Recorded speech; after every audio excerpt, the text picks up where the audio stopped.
Just going to warm up real quick. All right. 3 years ago, I was an absolute mess. I was fresh out of a breakup, alone, miserable, and sad. The kind of sad where your couch is your best friend and the delivery driver is your only point of contact with humanity. But I knew I needed to be around people. So for the first time since the breakup, I decided to go out. I was headed to a club in San Francisco for an event called Emo Night.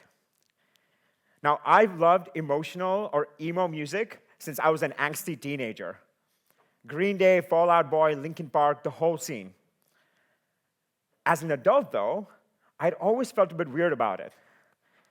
Quick show of hands, how many people here still listen to emo music? Okay. Can't see very clearly, but I can only see a handful of hands, right? So not a lot of you. So you can imagine my insecurity with regard to this. To add to that, I was an immigrant, and in spite of spending the last 7 years in the US, finding a regular group of people to hang out with had been difficult.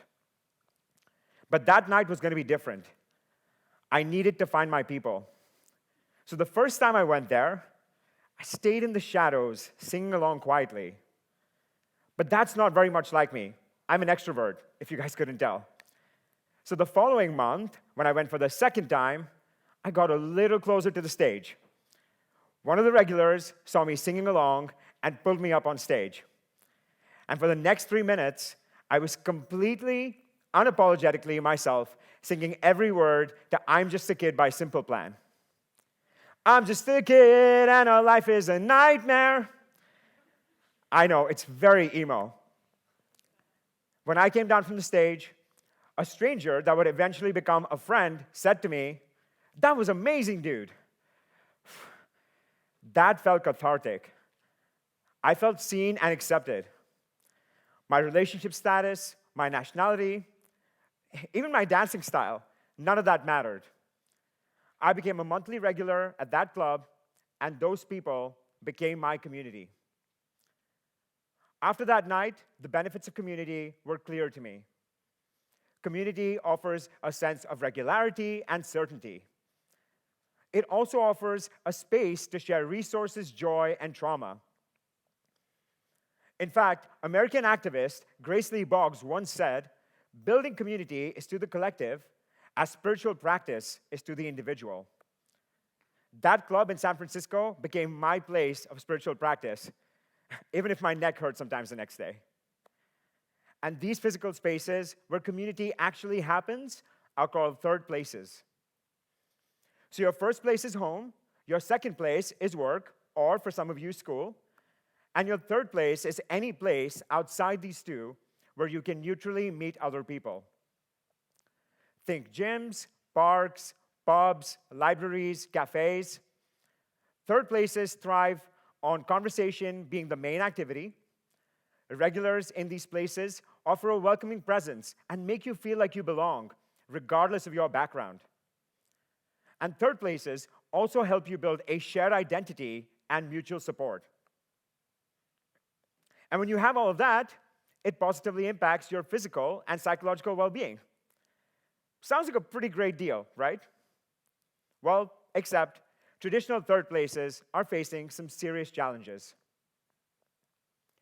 Since austerity made its debut in 2010, the Department of Culture, Media, and Sports, or DCMS, which is primarily responsible for public third places like parks, libraries, and museums, has faced major funding cuts. The result? Almost 300 libraries, about 10% of all libraries in the UK, have closed since 2010. Let me remind you, libraries aren't just book lending facilities. They also offer stay-and-play sessions for children, access to computers, literacy clubs, and warm spaces. Parks, unfortunately, have faced the same fate. And private third places have their own problems. The local coffee shop that was once a hub of conversation and news is now replaced with loyalty apps and fancy combinations of caffeine and milk that cost more than it takes to travel from Zone 1 to Zone 2 and back in London. Rampant commercialization means a night out with the girls leaves a massive hole in your purse after drinks, activities, and travel. And for so many other people, they simply can't even afford that. Or they don't have the time and energy to find community at all. And here's the biggest one. We're all spending so much more time on our phones, whether it be on social media or in digital third places like Discord or video games. In fact, since 2015, the amount of time we spend on our phones has almost tripled. In 2022, Oxfam found that only 11% of that time is spent interacting with other people, while 69% of it is spent consuming media and what has now become an infinite scroll of dopamine-inducing rectangles.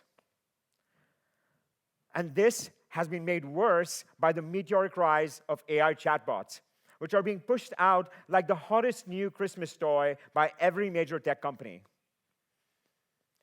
As of September 2025, almost 800 million people were using ChatGPT on a weekly basis.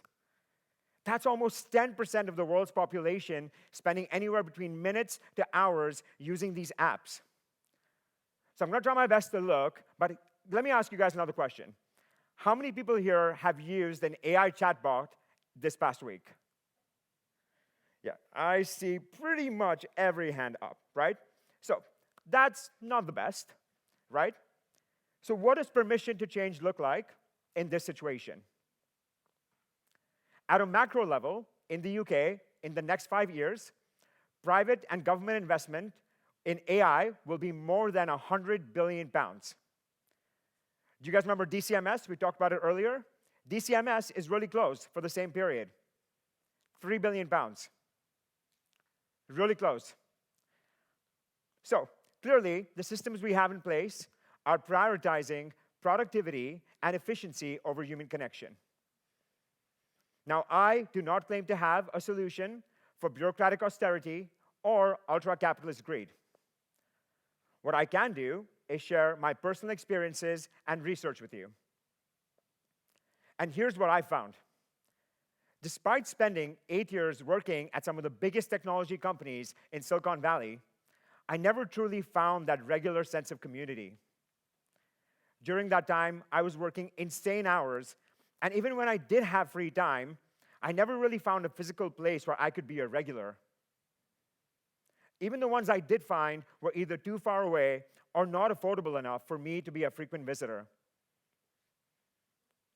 Even emo night, which should have been a turning point, was a 40-mile one-way drive for me and only happened once a month. So it wasn't a grand epiphany that caused me to leave San Francisco and move to London last year. I wasn't going to wait around waiting for change to happen to me. So I decided to pursue my second master's degree from King's College London this past year, and my dissertation was on the impact of third places on student psychological well-being. My research confirmed my hypothesis. Access to quality and affordable third places positively impacts well-being. Clearly, third places aren't just a nice to have. They're essential. And this is validated from community projects around the world.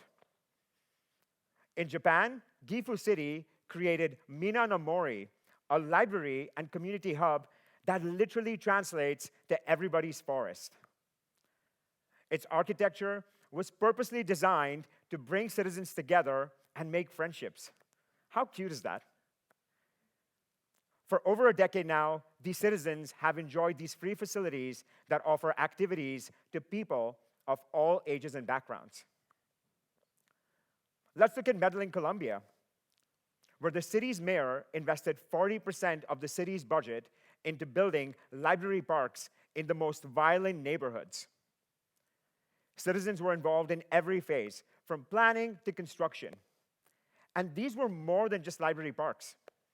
They provided legal help, business training, and after-school programs. Hundreds of thousands of citizens were positively impacted. And Medellin went from being the world's most violent city to a model of urban innovation. But you're probably wondering, Ramit, what if I don't have a mayor's budget? Fair question.